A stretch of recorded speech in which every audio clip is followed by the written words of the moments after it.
Continuamos con el libro. La Biblia de las Brujas. Libro segundo. El camino de las brujas. Tema: brujería y sexo. A estas alturas, el lector debe tener claro que la polaridad sexual y el papel que juegan lo masculino y lo femenino dentro de la psique individual, tanto en las relaciones interpersonales como en el cosmos en su conjunto, son fundamentales en la filosofía y la práctica wiccanianas.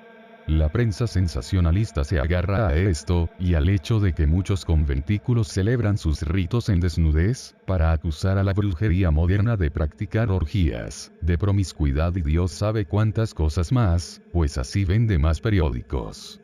Todo el mundo que ha estudiado el tema con imparcialidad, o que ha asistido a una reunión wiccaniana auténtica, sabe que es sencillamente mentira. Por lo que, si nos lo permiten, no perderemos tiempo intentando defendernos de estas falsas acusaciones, sino continuar discutiendo la verdadera actitud del Wicca respecto al sexo. La mayor parte de los estudios relativos al sexo tratan tanto de la biología como de la técnica sexual, lo que es bastante acertado, pero también tratan de someterlo a disciplina a través de la legislación o el dogma, lo que es absolutamente negativo, excepto en aquellos aspectos obviamente deseables como son las leyes contra la violación o el abuso infantil. Por su parte, el Wicca aporta un acercamiento positivo que empieza por la aceptación de la sexualidad como algo absolutamente natural y necesario.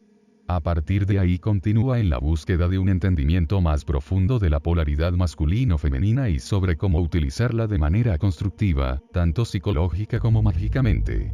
La moral sexual wiccaniana brota de esta actitud, pero no trata, como ocurre muy a menudo, de imponerla. Hablaremos mucho sobre la época patriarcal y sus aptitudes, por lo que empezaremos por definirla antes de tratar de explicarla. Es el periodo de la dominación masculina de la sociedad humana que se prolongó, aproximadamente, durante los 2 últimos milenios antes de Cristo.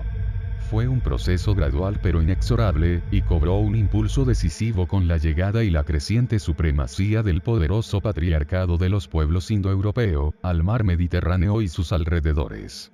El dominio patriarcal, tanto político como psicológico, llegó a ser más o menos universal durante los 2 milenios después de Cristo y solo en la actualidad se está viendo decididamente amenazado. Se ha caracterizado por la dictadura del dios, el rey, el sacerdote, el padre, y la total subordinación de la diosa, la reina, la sacerdotisa y la madre. Incluso en el caso de la diosa y de la sacerdotisa, con su total desaparición, al menos de las principales culturas occidentales. En todo este proceso ha habido excepciones, por supuesto, y antiguos reductos de anticonformismo. Por ejemplo, la sociedad celta precristiana otorgó una notable libertad e igualdad a las mujeres a todos los niveles. Al respecto, léase Women of the Celts, de John Markale. Pero aquellos reductos se desvanecieron uno a uno, sobre todo ante la presión del cristianismo o del islam. Los estudiosos discuten si realmente hubo un periodo matriarcal en la prehistoria humana. Una cosa es cierta. La diosa precedió al dios en el culto de los hombres, que otorgaron su primera atención al útero y a la alimentadora de todas las cosas, e incluso después de que se desarrollara el concepto del dios masculino, la diosa y el dios se mantuvieron en una compañía dinámica hasta que el monoteísmo patriarcal dejó sin piedad viudo al dios. El antiguo Egipto, por ejemplo, permaneció siendo matrilineal, políticamente en todos los niveles de la sociedad hasta la época de la última faraona, Cleopatra. Como dice Margaret Murray, de Splendor That Was Egypt, página 70. La reina era reina por derecho de nacimiento, mientras que el rey lo era por derecho de matrimonio. Y esta misma regla rigió también para nobles y campesinos. ¿Cómo se produjo esta toma de posesión masculina de la política, la economía, la teología y las actitudes sociales? Llegó a ser tan completa que durante muchos siglos se aceptó, incluso por la mayoría de las mujeres, como el orden natural de las cosas. Nos atrevemos a decir que se trató de una fase evolutiva, en la relación entre las funciones consciente e inconsciente de la mente humana. El ego consciente, que distingue al Homo sapiens del resto de los animales terrestres, solo ha estado con nosotros desde su primer y rudimentario despertar, hace quizá medio millón de años. Durante la mayor parte de este tiempo, fue creciendo, aprendiendo y aportando su contribución a la supervivencia humana y sus logros. Alcanzó un alto nivel de desarrollo mucho antes de que tuviera lugar la toma de posesión del patriarcado. No estamos sugiriendo que hubo un repentino salto evolutivo, en la innata cualidad de la conciencia humana, en los últimos 4 o 5 mil años. Pero lo cierto es que llegó a un estado, de manera relativamente repentina, en función de ese medio millón de años de tiempo, en el que el ego consciente empezó a flexionar sus músculos, y a romper ese equilibrio. El desencadenante pudo muy bien ser el desarrollo tecnológico. Las tribus cazadoras vivían en lo que Marx y Engels llamaron comunismo primitivo. Cuando la caza era buena se alimentaban bien, y cuando era escasa pasaban hambre. No había un excedente apropiado, y por lo tanto, tampoco una estructura de clase. El liderazgo del clan recaía naturalmente en el cazador más inteligente, más fuerte y más experimentado, cuya coordinación del esfuerzo del grupo sería obedecida tan de buen grado, puesto que significaba más comida, como si fuera un buen capitán de un equipo de fútbol en la actualidad, porque significa más goles.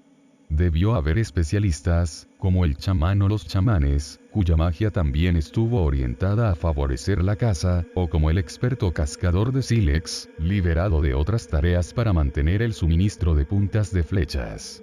La división del trabajo entre los sexos debió estar condicionada por la demanda de partos y la crianza, pero se trataba de especialistas, no clases económicas, lo mismo que cuando una familia encarga el cuidado del jardín al miembro ecologista más hábil, o un equipo de fútbol pone en la portería al jugador que tiene los brazos más largos.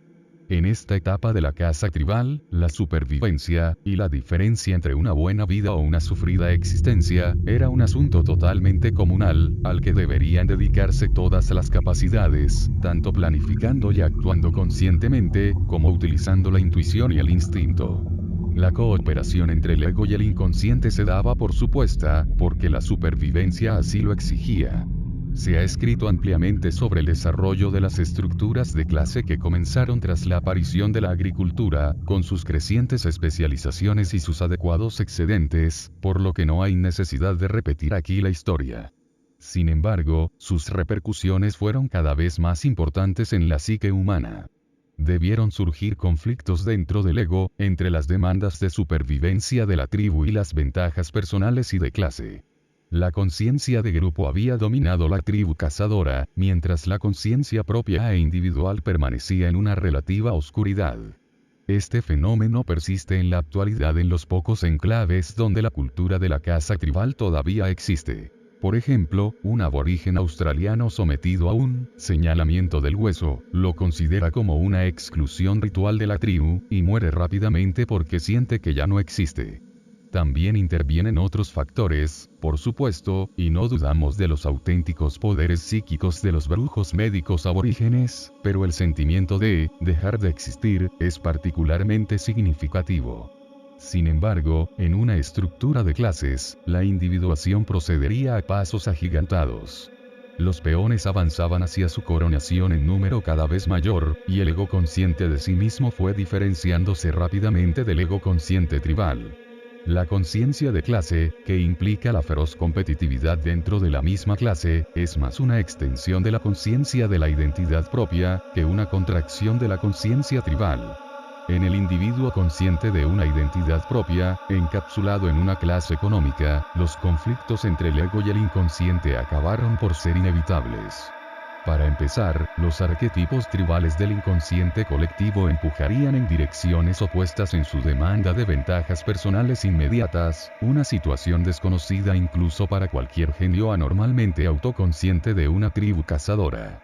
Una vez más, todo acto tribalmente antisocial, pero personalmente necesario para sobrevivir, para ganar o para escalar en la jerarquía, dejaría una cicatriz de culpa en el inconsciente personal, que habría de ser sellado para proteger el ego, que para mantener el control debe aceptarse a sí mismo. Así pues, se produjo la gran quiebra entre el ego consciente y el inconsciente, tanto personal como colectivo. Y fue agrandándose.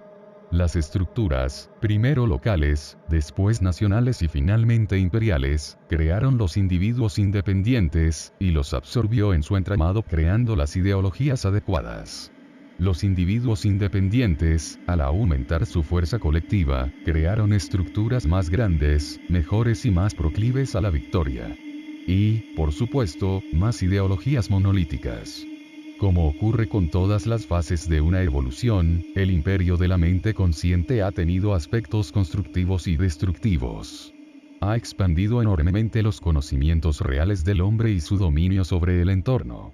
Esencialmente, ha conquistado el nivel psíquico de la realidad, hasta el punto de que puede hacer casi cualquier cosa que quiera con ella, incluyendo la destrucción de la tierra en la que vivimos. Como dijo alguien, el hombre es el único animal lo bastante inteligente como para construir el Empire State Building, y tan estúpido como para tirarse de él.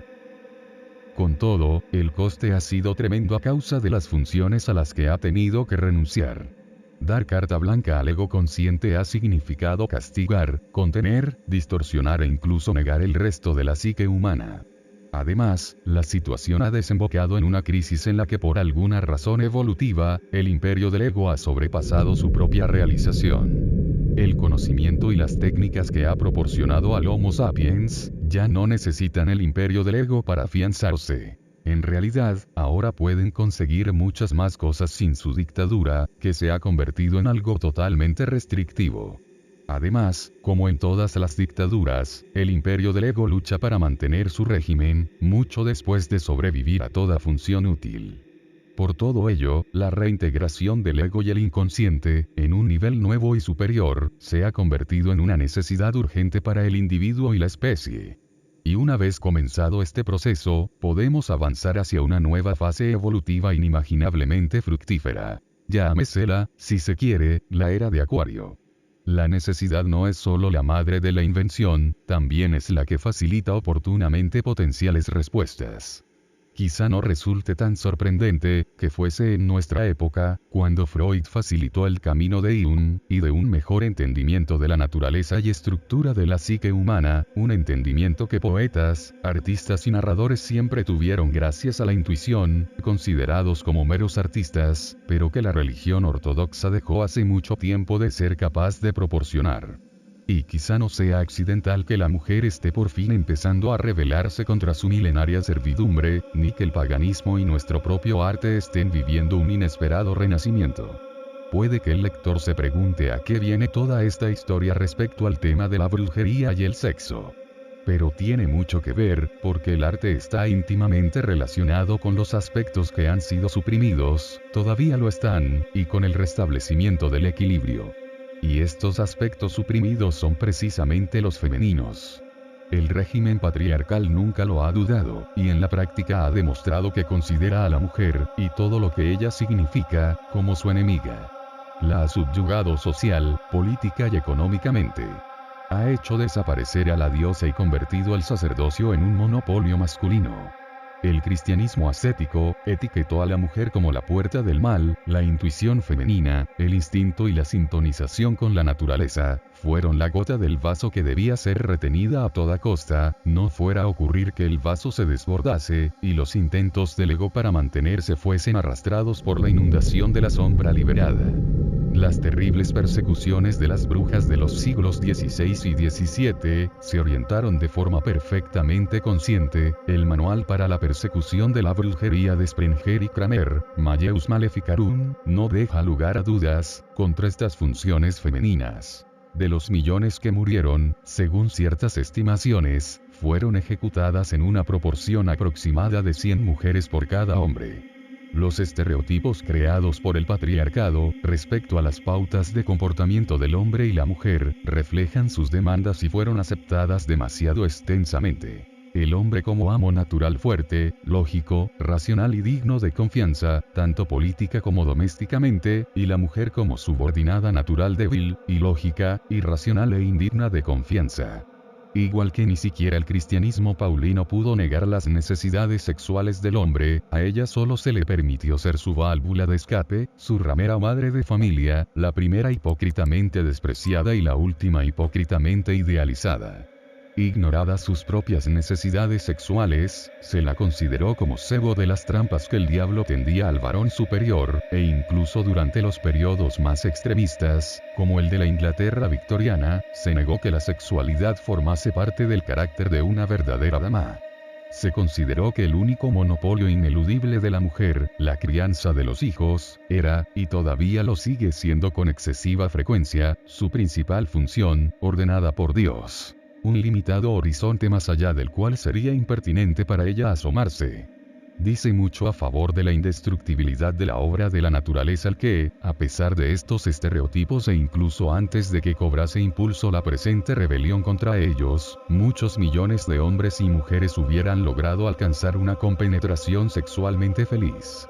Es comprensible que la rebelión contra los estereotipos sexuales del imperio del ego haya caído a veces en la trampa de negar que no existe ninguna diferencia entre el hombre y la mujer, exceptuando las puramente biológicas. Se trata de una perdonable reacción cuando le dicen a una mujer que es impropia para alguna profesión, normalmente una de las influyentes y bien pagadas, por el mero hecho de serlo.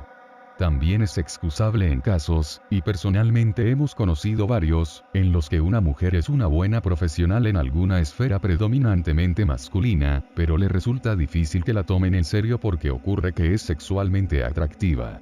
Le pedí a Dios que me hiciera fea. Exclamó ante nosotros una amiga en un momento de frustración. Nosotros sabíamos que ella era demasiado orgullosa para desear realmente semejante cosa, pero comprendimos su enfado. Una mujer a quien el patriarcado niega su igualdad siente la tentación de replicar: dejad de insistir en las diferencias entre hombres y mujeres. Solo existen las anatómicas. Pero comprensible o no, el estereotipo de la igualdad de los sexos puede ser tan peligroso y equivocado como el patriarcal. Existen diferencias básicas entre las naturalezas masculina y femenina, y esas diferencias son creativamente tan importantes a todos los niveles como son las diferencias físicas en las relaciones sexuales y la procreación. Vive la diferencia, tiene implicaciones más importantes que el simple hacer el amor. El otro peligro, que virtualmente destruyó el movimiento de liberación de la mujer en Estados Unidos, tras su alegre comienzo en 1970, y que finalmente originó la pérdida de la enmienda por la igualdad de derechos en 1982, estriba en el ala extremista del feminismo radical, las andrófogas, o mujeres que odian al hombre, y que son la contrapartida de los partidarios de misoginia. En lugar de considerar que los estereotipos patriarcales mutilan a los hombres igual que a las mujeres, y de buscar el apoyo de millones de hombres que simpatizan con la liberación de la mujer, las feministas radicales consideran al hombre como enemigo. En lugar de tender hacia un equilibrio creativo que liberaría a las mujeres y a los hombres, lo que hacen es reemplazar el imperialismo del ego masculino con el imperialismo del ego femenino, lo que, naturalmente, no solucionará nada. Con su estridencia, que no guarda proporción con su número de partidarias, logran crear una falsa imagen pública del conjunto del movimiento. El irónico resultado es que las mujeres que se dedican auténticamente a la realización femenina y a la igualdad entre los sexos, tienen que asegurar algo que empieza a resultarnos familiar. Yo no soy feminista. Pero todo no se ha perdido, ni siquiera en América. En un artículo titulado ¿Quién mató el movimiento feminista?, aparecido en The Irish Times, del 27 de agosto de 1982, la estadounidense Mary Maher responde a su propia pregunta. ¿Fueron las feministas radicales o andrófogas? Y añadía: algo más ha nacido en estos últimos años, algo que podría describirse acertadamente como un movimiento por la igualdad, suscrito tanto por los hombres como por las mujeres. Todavía es pequeño pero crece con fuerza. No ha sido bautizado ni se ha formalizado una militancia, excepto un montón de cambios, malabarismos y pruebas. Existe el reconocimiento de que logrará cambiar la política para terminar con la miseria que todavía persiste en torno a tantas mujeres, y una creciente esperanza no tanto de obtener poder como de recomponer el eje del poder. Son noticias muy alentadoras. Recomponer el eje del poder, es otra forma de decir, alcanzar un equilibrio creativo. Por eso la brujería, que busca este equilibrio en todos los niveles, no solo en el político y el económico, forma parte por naturaleza de este movimiento por la igualdad. En América, el arte ha prestado mucha atención a la cuestión feminista, también con un montón de cambios, malabarismos y pruebas, información fascinante que puede consultarse en el excelente libro de Margot Adler, Drawing Down the Moon.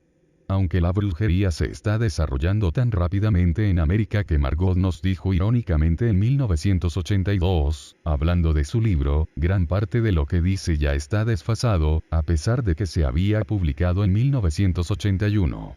Demasiada modestia por su parte, puesto que continúa siendo el único informe exhaustivo sobre el arte y el mundo neopagano en América. Entonces, ¿cuáles son esas diferencias esenciales entre el hombre y la mujer a las que nos hemos referido? La más evidente, por supuesto, se refiere a que la mujer es potencial o realmente una creadora de hijos. En realidad, supone la única diferencia que el patriarcado considera importante, puesto que debe haber descendencia. Así, el estereotipo hace hincapié en la maternidad mientras trata la otra diferencia físicamente obvia, la menstruación, como una mera incomodidad, una maldición, una lamentablemente inevitable concomitancia de la capacidad para tener hijos. Los hombres y las mujeres se engañan por igual al respecto. Los hombres resignándose al hecho de que la mujer puede volverse algo temperamental o enfermar una vez al mes, y las mujeres aceptando su dolor y trastorno mental como natural, algo que no es necesariamente cierto, y si usted considera esta afirmación como dogmática, lea The Wise Woman, capítulo 2. Sin embargo, el ciclo menstrual es, de hecho, más fundamental para la naturaleza física y psíquica de la mujer de lo que creen la gran mayoría de los hombres y las mujeres. En realidad, su verdadera importancia se está empezando a investigar. Los psicólogos jungianos, sobre todo las mujeres, empezaron bien, pero el único libro verdaderamente importante sobre el tema que nosotros conocemos es el de Penelope Schutle y Peter Redgroff, The Wise Woman. Menstruation and Every Woman, 1978. Cuando Schutle y Redgroff empezaron a escribir su ensayo, alrededor de 1971, pidieron algunos libros sobre la psicología de la menstruación en la biblioteca de la universidad. Para su sorpresa mayúscula, y la del bibliotecario, no había ningún libro sobre el tema. Sorprendentemente, en Estados Unidos la situación se mantuvo hasta que el libro de Paula Weidger, Menstruation and Menopause, abrió el camino en 1975. E incluso aunque extremadamente útil, proporcionaba escasas directrices sobre la experiencia interior y el significado del ciclo menstrual. The Wise Woman es una rareza, un libro verdaderamente revolucionario. Creemos que sus tesis principales convencerán tan rápidamente a las mujeres, y a la mayoría de los hombres que viven con ellas, que, lo mismo que al bibliotecario de la universidad, nos sorprende que nunca antes se hubieran formulado. Se trata de una lectura esencial para los adeptos a la brujería, hombres o mujeres, pues también comenta varios temas relacionados con la brujería histórica y la actual. Una triste prueba de lo profundamente enraizadas que están las actitudes estereotipadas fue la reacción inmediata de algunos de nuestros brujos masculinos, cuando les aconsejamos que lo leyeran. «Uf», exclamaron en un principio, pero su actitud cambió después de leerlo. Schutle y Redgroff señalan que hay dos momentos culminantes en el ciclo menstrual, la ovulación y la menstruación, cuando el útero se desprende de sus paredes y se renueva. Y estos dos momentos culminantes tienen implicaciones completamente distintas y van acompañados por estados psíquicos totalmente diferentes. En cierto sentido, durante la ovulación, el cuerpo de la mujer pertenece a la especie, pues transporta y es una potencial transmisora de los códigos genéticos raciales del ADN. Las mismas moléculas de ADN se desentienden de ella como individuo, una vez que ha asegurado su combinación con las de un hombre, y amparado la supervivencia de esa combinación. En cambio, durante la menstruación, ella es dueña de sí misma y pasa por un proceso de renovación psíquica y corporal. Las cualidades de su sexualidad también son diferentes. Durante la ovulación se encuentra típicamente receptiva, pasiva, deseando la penetración. En la menstruación, lo más probable es que esté activa, tomando la iniciativa erótica, deseosa de experimentar por su propio bien, independientemente de su función reproductora. El estereotipo patriarcal solo reconoce el momento culminante sexual de la ovulación porque está relacionado con la reproducción, que es la única razón válida por la que una mujer puede tener sentimientos sexuales. Incluso algunos psicólogos competentes, condicionados a creer que el instinto sexual de la mujer es esencialmente pasivo y receptivo, han ignorado por completo el momento culminante menstrual, porque al inquirir a las mujeres acerca de estos periodos en realidad estaban buscando los momentos receptivos, y las mujeres, igualmente condicionadas, respondían en consecuencia. Preguntas estereotipadas produjeron estadísticas estereotipadas. La idea de un momento culminante sexual femenino activo resultaba perturbadora para los hombres educados en la idea de que es prerrogativa masculina llevar la iniciativa en el sexo. La combinación de la sangre con un incremento de la capacidad sexual resulta demasiado temible desde el punto de vista convencional. The Wise Wound, página 89. Alrededor de la menstruación de la mujer han existido siempre fuertes tabúes. En tiempos prepatriarcales, y todavía en muchas culturas primitivas, los tabúes menstruales y las reclusiones se practicaban con el propósito de salvaguardar a la mujer en su fase receptiva, durante la cual podía realmente volverse introspectiva, y recibir información profética o soñar sueños útiles para la comunidad, o por el contrario sufrir experiencias de tipo falso, que podían afectarla negativamente para siempre. En particular, la primera menstruación estaba considerada como un momento de especial apertura tanto física como mental, durante la cual una chica tendría sueños u otras experiencias que le servirían de guía en su vida posterior. Y si se iba a convertir en una chamán, o bruja sanadora, era el momento en que entraba en una relación especial con los poderosos espíritus de su menstruación. The Wise Wound, página 65. Con implantación del patriarcado, los tabúes menstruales se convirtieron en una protección contra la mujer, contra su poderosa magia y contra todas esas facultades que el imperio del ego lucha por desterrar. O por adoptarlas y disciplinarlas para su propio uso, cuando no se podían desterrar. Por ejemplo, el temor a la sangre mágica de la mujer, a la que se guardaba el debido respeto para convertirla en totalmente benéfica, y que bien pudo dar lugar a las crueldades patriarcales de los sacrificios sangrientos. Y vid, página 61. Los hombres no podían menstruar, pero había otros medios de producir sangre con propósitos mágicos. El proceso de racionalización sería: la sangre es obviamente mágica. Pero la chamán menstruante es peligrosa. Así que vamos a neutralizarla con tabúes y sacrificar algo a alguien en su lugar. Resulta significativo constatar que culturas con fuertes tabúes menstruales impuestos por los hombres, incluyendo la nuestra, parecen ser las más propensas a la agresividad y a la ansiedad, y vid, páginas 98 y 185.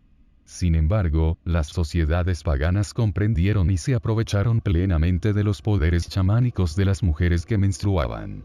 Las escuelas de Hera, por ejemplo, y las pitonisas, sacerdotisas del oráculo de Delfos, celebraban sus declaraciones mensualmente, y hay fuertes indicios de que en esos lugares las mujeres sincronizaban sus periodos menstruales con disciplinas psíquicas deliberadas. Es perfectamente posible. Las investigaciones han demostrado que en la actualidad sucede, con frecuencia espontáneamente, en comunidades femeninas como conventos o colegios de mujeres. Schutz y Redgrove arguyen convincentemente que Delfos posee todas las características del chamanismo menstrual. Sugieren que el famoso ónfalos que todavía puede contemplarse en el Museo de Delfos no es un ombligo en absoluto, sino un cérvix o cuello del útero, y que el trípode en el que se sentaba la chamán délfica era en realidad un especulum para observar los primeros signos de la menstruación. Siempre nos ha intrigado por qué los escritores clásicos daban tanta importancia a un simple mueble. Esta interpretación podría explicarlo. A todo esto, puede añadirse que, en el caso de Delfos, la toma de posesión patriarcal se manifiesta en la leyenda de la victoria de Apolo sobre la serpiente délfica, es decir, la pitonisa, y a pesar de que el templo de Apolo se hizo cargo de Delfos, las pitonisas siguieron siendo indispensables. Durante siglos, no se tomaba ninguna decisión de importancia en Grecia sin el consejo del oráculo, por lo que continuaron cumpliendo con su cometido con sacerdotes masculinos para controlarlas y administrarlas, a ellas y los ricos tributos que recibían. ¿Qué viene a decir todo esto a los brujos y brujas de la actualidad? Para resumir, la naturaleza de la mujer es cíclica, tanto mensualmente respecto a la reproducción, con el momento culminante de ovulación que la sensibiliza hacia lo exterior, como en su renovación mensual intermedia, con el momento culminante de la menstruación, que la sensibiliza hacia el interior. Cuanto mejor entienda esto y lo acepte, y deje de considerarlo como una maldición, más útil y realizada se sentirá la mujer, y cuanto mejor lo entienda y acepte el hombre, mejor la respetará y la complementará. Ambos momentos culminantes del ciclo son igual de importantes, formando un conjunto dinámico, un yin-yang total que entreteje todos los niveles. Lo importante es el mismo ciclo, no uno u otro de sus polos, pues es lo que hace a una mujer ser lo que es. Los valores de la ovulación y los valores de la menstruación deben complementarse mutuamente, por mucho que el patriarcado solo reconozca los valores de la ovulación y base en ellos su estereotipo femenino. Este ciclo, con sus diferentes clases de conciencia, significa que la experiencia total de la mujer es más profunda, y que los acontecimientos del ciclo también están más profundamente enraizados y psíquicamente extendidos que cualquier experiencia normal del hombre. Aunque esto significa que la experiencia femenina de la vida es más profunda, también significa que es más vulnerable a la agresión y al desprecio. El hombre, que debería ser el guardián y el primer interesado en estas facultades de la mujer, en la actualidad se ha vuelto orgulloso y convertido en un envidioso agresor. Ibid, página 33. Como señaló Gerald Massey hace un siglo en De Natural Génesis, la naturaleza femenina fue la primera maestra de la periodicidad. Puede que sea difícil de aceptar para el orgulloso varón, anclado en estereotipos patriarcales. Parece colocarle en una nueva posición de inferioridad sexual, pero sería una reacción equivocada. También él tiene una contribución positiva que hacer. Típicamente, la naturaleza masculina es analítica, con una conciencia concentrada. La naturaleza femenina es sintetizadora, y posee una conciencia más difusa. Él es lineal, y se mueve como el chasis de un coche. Ella es cíclica, y se mueve hacia adelante como un punto en la cubierta del neumático de un coche, y observe que ambos tipos de movimientos alcanzan la misma velocidad. Él desmonta las cosas en piezas para ver de qué están hechas. Ella las coloca juntas para ver cómo se relacionan. Las dos funciones se necesitan mutuamente. Si van cada uno por su lado, la conciencia concentrada de los hombres puede convertirse en una visión parcial, y el difuso conocimiento de las mujeres puede convertirse en desorientación. El análisis propio del hombre puede volverse destructivo, dando prioridad a los hechos sobre los sentimientos, mientras que las síntesis que ella realiza pueden perder coherencia, dando prioridad a los sentimientos por encima de los hechos. La sensibilidad de la mujer, desprovista de la protección de su hermana la fuerza, puede convertirse en una peligrosa vulnerabilidad, y el decidido vigor de él, falto de la guía de su hermana la intuición, puede transformarse en agresión disparatada. Por el contrario, uniendo sus fuerzas pueden encontrar el camino que atraviesa el bosque. Él puede identificar a los árboles y ayudar para que ella no choque contra ellos. Por su parte, ella puede elaborar mejor un mapa del bosque completo y ayudarle a él a no perderse. Y esto no es todo, porque cada naturaleza tiene en su interior la semilla del otro sexo, como el punto blanco en el yin negro y el punto negro en el yang blanco, véase ilustración 6, en la página 118. En la mujer, es el animus, su componente masculino oculto, con cuya integración enriquece su feminidad. Tiende a manifestarse especialmente en el momento culminante menstrual, como su otro marido o pareja lunar, que puede ser aterrador o vitalizador según su grado de autoconocimiento y el equilibrio que ella haya alcanzado entre sus dos tipos de valor cíclicos. En el hombre, es el ánima, su componente femenino oculto, con cuya integración enriquece su masculinidad. Ya que el hombre es lineal más que cíclico, la incidencia del ánima sobre su conciencia tiende a parecer espasmódica e impredecible. Se la puede quizá identificar mejor, y hacerle caso fructíferamente, como la figura onírica de una mujer que es bien conocida por el que sueña, pero inclasificable en la vida despierta. Cuando Stewart comenzó a registrar sus sueños, la etiquetó como la mujer X, hasta que empezó a leer a Jung y supo de quién se trataba. Ella, también, puede ser aterradora o provechosa, dependiendo de si el hombre la acepta y le tiende la mano o la rechaza. pero ella está siempre ahí, como parte inalienable de la psique. Como declara vívidamente, The Wise Wound, página 130, este mundo femenino reprimido debe incluir el problema de la menstruación, su forma y aspecto, tanto para el hombre como para la mujer. Lo que nunca debería olvidarse es que el ánima menstrua. Hay que señalar aquí que la creencia de quienes profesan la brujería en la reencarnación no solo se ajusta al concepto del ánima/animus, sino que debe incluirlo inevitablemente. La individualidad inmortal, como ya hemos dicho, página 116, es dinámicamente hermafrodítica, con ambos aspectos en un equilibrio que resulta imperfecto o perfecto según el estado de su progreso kármico. No obstante, la personalidad de cada encarnación puede ser masculina o femenina, por lo que el otro aspecto, temporalmente subordinado, dejará sentir su presencia como ánima o como animus, por lo que el grado de integración armoniosa que una personalidad muestra con su ánima o con su animus constituye un marcador que revela el grado de avance kármico logrado por la individualidad encarnada. Volvamos por un momento del individuo hombre o mujer a la sociedad humana en su conjunto, y al quizás sorprendente hecho de que fue la menstruación la que la provocó, The Wise Wound, página 142. Las cursivas son suyas. La ciencia zoológica ha aceptado la opinión de que el desarrollo del ciclo menstrual fue responsable de la evolución de los primates y eventualmente de las sociedades humanas.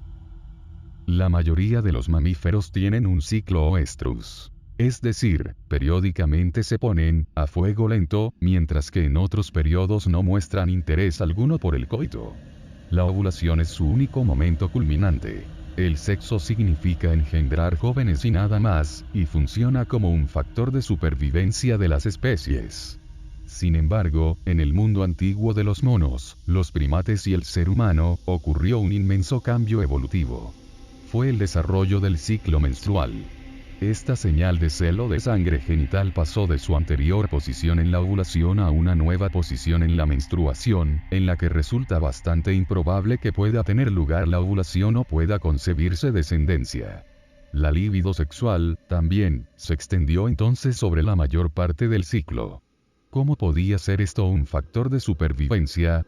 La respuesta tiene que estar en que la experiencia sexual de los primates, monos y humanos, tuvo que convertirse en algo beneficioso e importante para el individuo, y por tanto para la raza, así como para las especies en la procreación. La libido sin fin, o lo que The Wise Wound, página 152, denomina esplendor sexual, fue una adaptación evolutiva que favoreció el desarrollo de la cooperación social y económica, y promovió la comprensión en la resolución de los problemas. La época patriarcal intentó reducir el sexo a la copulación por motivos de descendencia, pero la evolución fue más sabia. El esplendor sexual es el instinto de relacionarse, lo que nos hace humanos, en contraste con aquellas especies para las que el sexo es una mera copulación en pos de la multiplicación de la raza. La generación de hijos es la mitad de la alegría humana. La otra mitad es la creación de hijos mentales, ideas seminales e interiorizadas, y vid.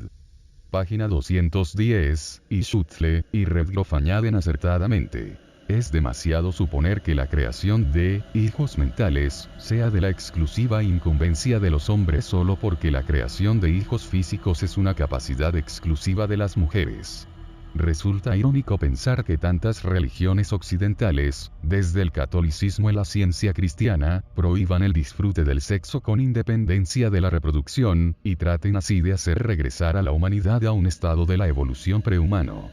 Podemos ver, pues, que la diferencia entre lo positivo creativo y lo negativo restrictivo aproxima las relaciones sexuales y la moral sexual. Si todos los aspectos que hemos discutido son comprendidos y pasan a formar parte de nuestra actitud hacia los demás, si dejamos de ver los estereotipos y en su lugar contemplamos seres humanos vivos, se incrementarán nuestro respeto hacia el otro sexo y la empatía hacia el nuestro. Distinguiremos cada vez mejor la esencia del dios, y de la diosa, ánima, dentro de cada hombre, y la de la diosa, y del dios animus, en el interior de cada mujer. Cada relación, desde una pareja que mantiene relaciones sexuales a una amistad, puede iluminarse con el sentido mágico de lo maravilloso. Y con un auténtico amor que sea capaz de mantener un apropiado nivel de intensidad o intimidad, los problemas morales tienden a resolverse por sí mismos. La moralidad no viene determinada por un libro de reglas, sino por la verdadera naturaleza de las relaciones. Todo esto puede parecer algo idealista y demasiado bello para ser cierto, pero en la práctica no lo es. Por experiencia propia sabemos que si trabajamos en el conventículo con sinceridad estaremos fomentando este proceso. El conventículo se reúne para rendir activamente culto a la diosa y al dios. Y según el principio de, como es arriba, así es abajo, el Wicca no abre un abismo entre lo divino y lo humano. El principio de la diosa es invocado en la suma sacerdotisa y el principio del dios en el sumo sacerdote. Cada uno de ellos se esfuerza por sintonizar con el principio invocado y actuar como canal, y así lo consideran los demás. Y como todo conventículo con experiencia sabe, así se cumple. No porque estemos tratando de relacionarnos con algo imaginario, sino porque nos estamos abriendo a una esencia que ya está ahí. Además, en el Wicca tampoco hay un abismo entre el sacerdocio y la congregación, sino que en el proceso normal de aprendizaje todos los adeptos tienen oportunidad de actuar como suma sacerdotisa o sumo sacerdote. El ritual de la bajada de la luna muestra el proceso y la actitud mental que se debe tener al respecto. En primer lugar, el sacerdote besa a la sacerdotisa con el beso quíntuple en agradecimiento y reconocimiento a la propia mujer como individuo y como hermana bruja. La sacerdotisa acepta el homenaje, consciente de que es una mujer y el sacerdote un hombre. A continuación, tiene lugar la invocación, en la que el sacerdote reúne sus conocimientos sobre la mujer y sobre la diosa consciente de que participan de la misma esencia. La sacerdotisa también se abre a esta misma conciencia. Después, el sacerdote se dirige a la diosa directamente en la declamación de Salve, Aradia, y la sacerdotisa entrega el control de su propia individualidad a la diosa. Finalmente, como canal, ella retroalimenta la manifestación de la diosa en el sacerdote con la bendición de la oscura y divina madre. Solo los que han llevado a cabo este ritual con total sinceridad conocen los asombrosos efectos que llega a tener. Naturalmente, el propósito del ritual de la bajada del sol, capítulo 6, es el reflejo del anterior.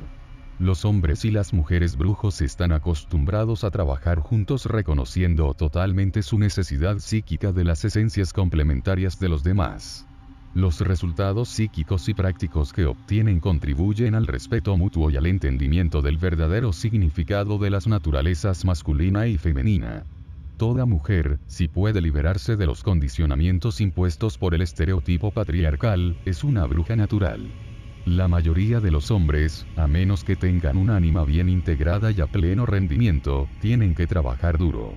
Los brujos han de trabajar principalmente con los dones de la diosa, que son las funciones intuitivas y psíquicas, la conciencia directa, a través de la sensibilidad del orden natural de las cosas en todos los niveles, desde el corporal al espiritual.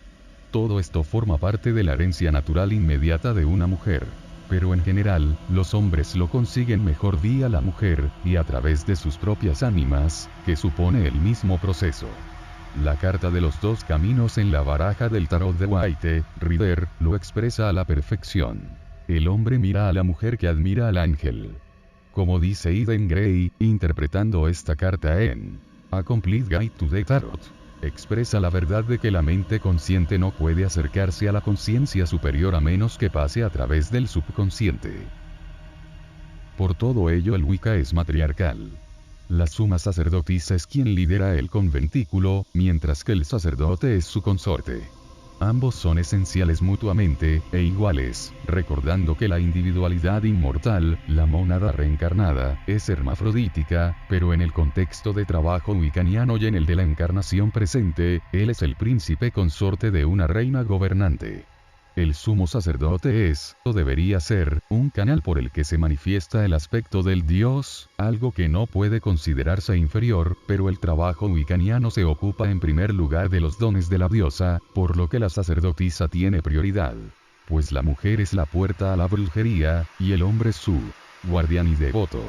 Existen conventículos totalmente formados por mujeres, sobre todo en Estados Unidos, y pueden funcionar con tal de que las naturalezas cíclicas de sus miembros proporcionen la necesaria polaridad creativa. Por el contrario, un conventículo formado exclusivamente por hombres, en nuestra opinión, es un error. Los hombres que quieran trabajar juntos en el campo oculto deberán plegarse a modelos de ritual mágico como el del Golden Dawn, y aún así opinamos que sería mejor hacerlo con mujeres como compañeras.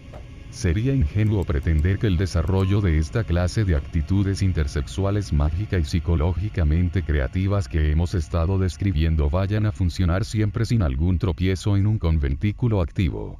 Quienes profesan la brujería son seres humanos, y puede haber contrariedades, falta de madurez y viejos estereotipos enraizados contra los que hay luchar. Uno de los propósitos del trabajo en grupo es precisamente ese, ayudar a todos a desarrollarse y a señalar con precisión las debilidades en un clima de camaradería y comprensión. En nuestra experiencia, si existe un material humano sólido y una filosofía auténtica compartida, el movimiento progresará. El dios y la diosa ayudan a los que se ayudan entre sí. Nos abstenemos de hablar sobre los conventículos gays, otro fenómeno que se da sobre todo en América, porque opinamos que no estamos preparados para hacerlo y porque cualquier cosa que dijéramos podría ser interpretada como un prejuicio antihomosexual. Tenemos amigos homosexuales con los que nos relacionamos felizmente como con todos, es decir, como amigos y en todo aquello que tenemos en común, dejando al margen nuestras actitudes sexuales. Siempre hemos considerado su actitud sexual como un problema suyo, y los hemos defendido contra cualquier intento que pretendiera hacerles sufrir por ello. Nosotros mismos hemos tenido 1 o 2 miembros homosexuales en la historia de nuestro conventículo que fueron capaces de asumir el papel de su género real en un contexto wiccaniano mientras se preparaban y sus personalidades estaban en armonía con el resto de nosotros. Sin embargo, somos completamente heterosexuales, y nuestro propio concepto de Wicca está construido en torno a una masculinidad y una femineidad natural, en cuerpo y alma. Por consiguiente, no encajamos con la idea global de un conventículo gay, y no nos sentiríamos muy a gusto si nos invitaran a uno, por mucho que nos gustase la gente que participase en él. Así que, en interés de una armonía pagana, dejamos la discusión sobre este tema a aquellos que sintonizan con él. Por cierto, lamentamos mucho la adopción del término gay para referirse a los homosexuales. Al margen de conseguir que una pequeña y alegre palabra deje de emplearse en su sentido original, implica que los homosexuales están permanentemente poseídos por un comportamiento maniático, y por consiguiente no son seres humanos normales, que es una acusación contra la que luchan decididamente los homosexuales. ¿Y qué hay del sexo mágico en su sentido literal? Como ya explicamos en los 8 sabbats de la brujería, el uso de la polaridad hombre/mujer en terreno mágico es de 2 clases. La magia del sexo, que consiste sencillamente en la participación de un hombre y una mujer, ambos con sus característicos dones mentales y sus poderes psíquicos, en una obra mágica. Y magia sexual, que utiliza el coito entre compañeros como una dinamo psíquica. La magia del sexo es el modelo básico de la mayoría de los conventículos en activo, como cuando un hombre y una mujer sostienen los extremos de una cuerda en el ritual de la cuerda mágica, o cuando hombres y mujeres se sientan alternativamente en un círculo en la ceremonia de compromiso nupcial mágico, o cuando un hombre y una mujer consagran el vino o un utensilio mágico. Es tan esencialmente intersexual y tan desprovisto de coito como un baile de salón.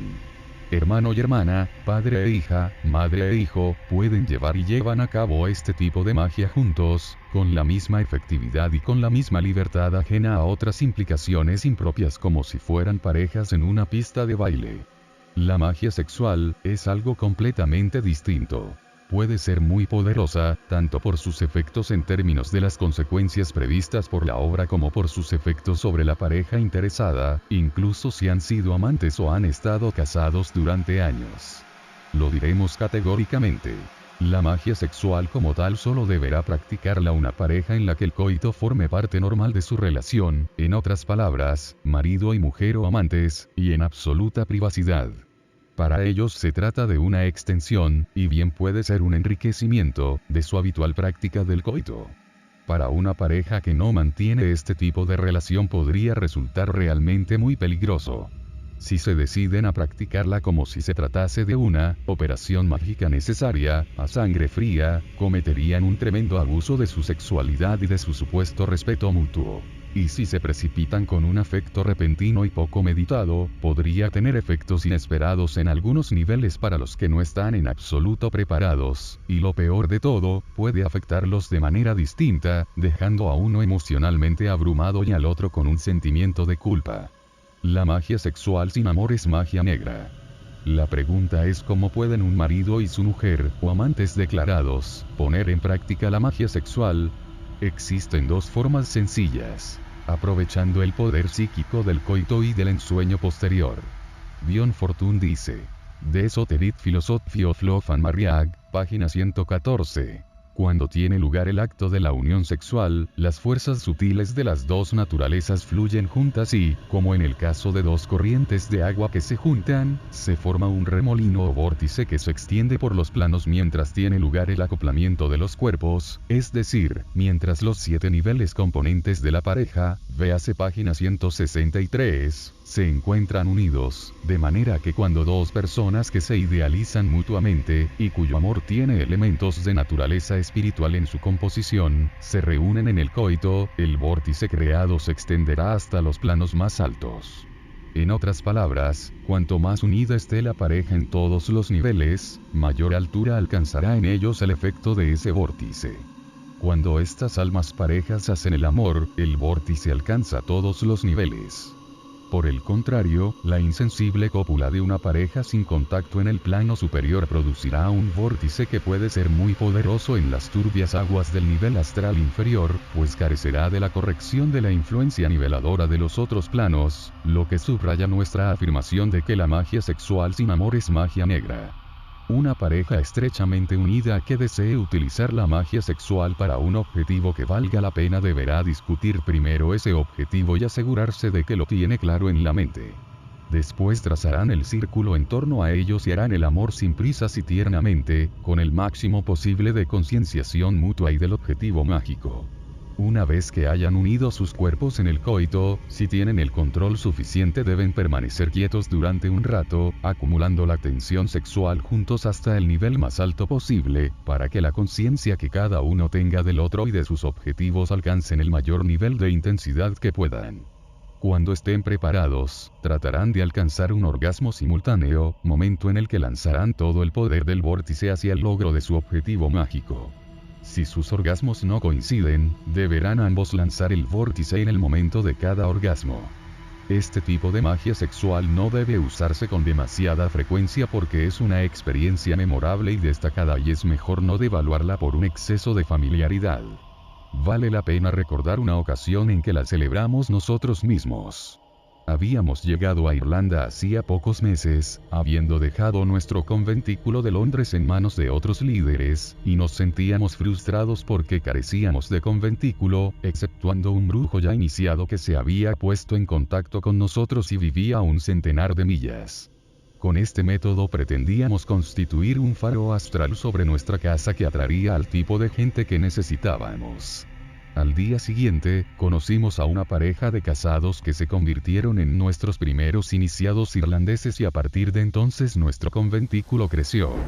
La pareja original nos proporcionó una gran energía para avanzar en el desarrollo de nuestro conventículo y ahora llevan su propio grupo.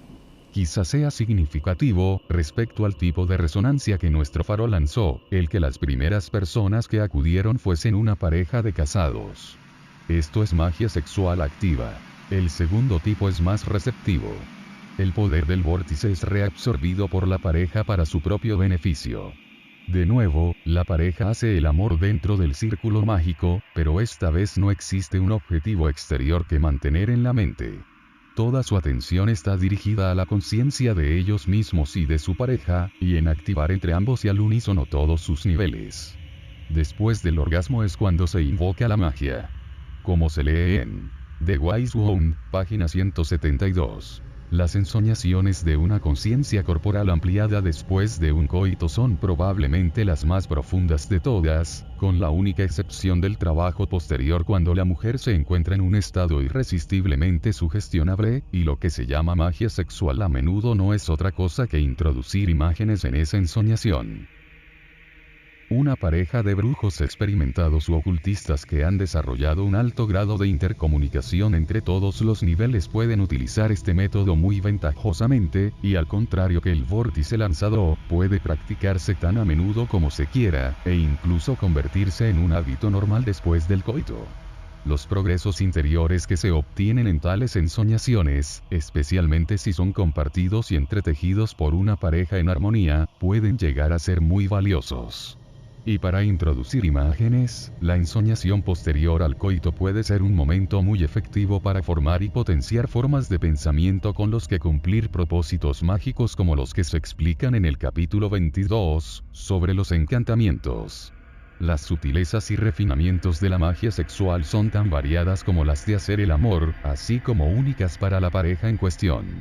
Sin embargo, estos principios que acabamos de explicar deberán constituirse en un firme fundamento sobre el que cualquier pareja continuará progresando, si es un camino que desean explorar. Este capítulo no quedaría completo sin hacer referencia a dos problemas que levantan mucha controversia en ningún lugar tanto como aquí, en Irlanda: el aborto y la contracepción. No iremos tan lejos como los que afirman que el aborto nunca es justificable.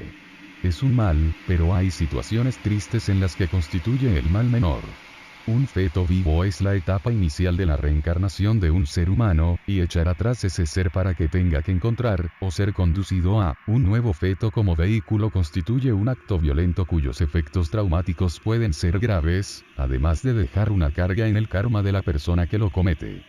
Pero si la vida o la salud de la madre corren un grave peligro, o si a causa de un embarazo por violación u otras razones, las circunstancias en las que va a nacer el niño son tan desastrosas para él que el trauma de tener que reiniciar el proceso de encarnación significa ciertamente el mal menor, entonces el aborto puede ser la única solución.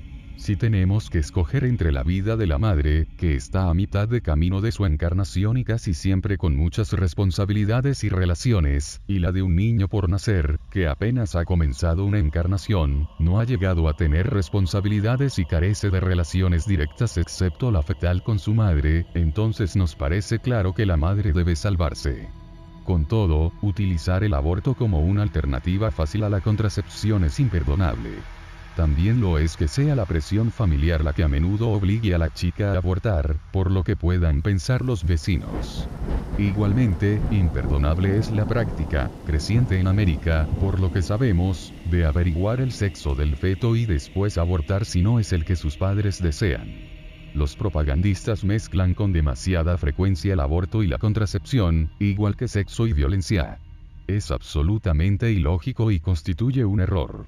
No se nos alcanza ninguna justificación teológica, social, psicológica o ecológica para la prohibición de la contracepción del Vaticano. La encíclica del Papa Pablo VI, Humanae Vitae, significó uno de los pronunciamientos más desastrosos del siglo. Afortunadamente, los argumentos empleados no lograron convencer a la mayoría, incluso dentro de la Iglesia Católica, y durante los años que siguieron, el uso de los métodos a los que se refirió se ha incrementado, más que disminuido. Hans Kuhn, Infalible, página 29. Millones de esposas católicas practicantes toman la píldora. Y muchos buenos sacerdotes saben que tienen razón, de manera que sufren angustiosos problemas de conciencia y obediencia en sus confesionarios. La intención declarada de la prohibición de la contracepción es la defensa de la santidad del matrimonio, pero su verdadero efecto en aquellas parejas que la acatan es con frecuencia la destrucción de la armonía matrimonial, con el amor siempre en desacuerdo por miedo al embarazo. El único método permitido para evitarlo, en el que hay que hacer el amor con un calendario en una mano y un termómetro en la otra, resulta apenas practicable en una vida sexual feliz, mientras que su fiabilidad se refleja en el mote de la ruleta vaticana. La insistencia en que las parejas sin hijos son egoístas y en que la paternidad sea el objetivo obligatorio del matrimonio, y como consecuencia la insistencia todavía mayor en que la pareja ni siquiera puede escoger el número de hijos, a menos que lo consiga a base de abstinencia de sexo matrimonial, un dogma en que Mary Baker se anticipó a Pablo VI, forma parte del pensamiento patriarcal, que básicamente odia el sexo como si fuese una de las aflicciones incomprensibles impuestas por Dios y teme a las mujeres como peligrosas perturbadoras del imperio del ego. En el actual estado del mundo, esta insistencia ha terminado por ser también ciegamente antisocial. Si la explosión demográfica mundial no se controla, la civilización, ya sea capitalista, comunista o de cualquier otro orden, será impracticable y la Tierra inhabitable. Esto no es sembrar el pánico, es un hecho inevitable. En esta situación, una pareja que opta por tener hijos mentales en lugar de físicos es todo menos egoísta. Y está contribuyendo con su granito de arena a evitar el desastre mundial. Al mismo tiempo, una pareja que solo engendra los hijos físicos que consciente y amorosamente pueden criar, está haciendo su contribución a la calidad de la siguiente generación. La sexualidad, la luminosidad sexual, liberada de las trabas de la crianza de hijos obligatoria es lo que nos hace específicamente humanos. Los zoólogos, psicólogos y brujos están de acuerdo en ello. Las relaciones sexuales constituyen una gran fuerza creativa a todos los niveles, no solo para la procreación. Y cuando el sistema patriarcal, sobre todo en la forma de una jerarquía célibe, trata de negar o distorsionar esta verdad, está cegándose a sí mismo ante la realidad. Que los célibes dogmaticen sobre la sexualidad es como si los ciegos legislaran sobre la composición de las paletas de los pintores. Descubrir y hacer uso de las verdaderas naturalezas de los hombres y de las mujeres, con respeto mutuo y capacidad de asombro, significa moverse a favor de la evolución e incluso impulsarla. Llega hasta el corazón de la magia blanca. Tratar de aprisionar estas naturalezas en estereotipos, o hacerlas retroceder a épocas prehumanas, es ir en contra de la evolución. Y todo lo que trabaja en contra de la evolución es, por definición para cualquier ocultista o brujo, negro.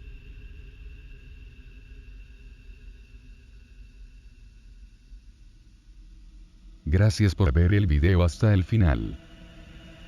Agradecería mucho que te suscribieras y le dieras me gusta al video. El siguiente video será con el tema muchas mansiones. Espéralo.